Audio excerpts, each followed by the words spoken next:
असां वटि सवाल आहे त असांखे एक्स जे लाइ इन इक्वेशन खे सॉल्व करिणो आहे ऐं असांखे पंहिंजो जवाबु चेक करिणो आहे। असां वटि इक्वेशन आहे त x upon 3 is equal to 14।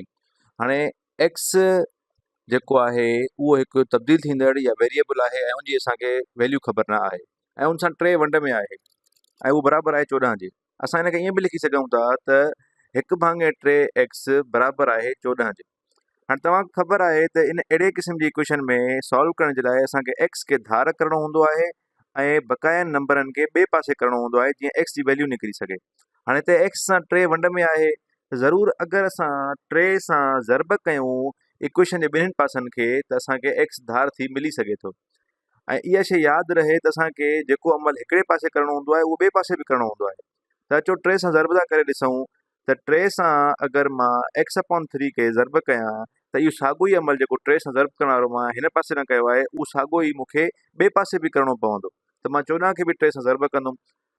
हाणे अचो त हिनखे सॉल्व करे था ॾिसूं त 3 जेके ज़रब में आहिनि ऐं 3 जेके वंड में आहिनि त इहे पाण में कैंसिल थी वेंदा, छाकाणि त 3 वंड 3 हिक जे बराबरि हूंदो आहे ऐं हिकु सां जो छा एक्स बचंदो सिर्फ़ु।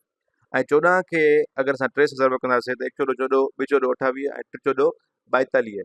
त असांजो 3 14 छा थींदो, असांजो 3 14 42 थींदो। त असां छा लिखंदासीं, असां लिखंदासीं त एक्स बराबरि आहे 42 जे।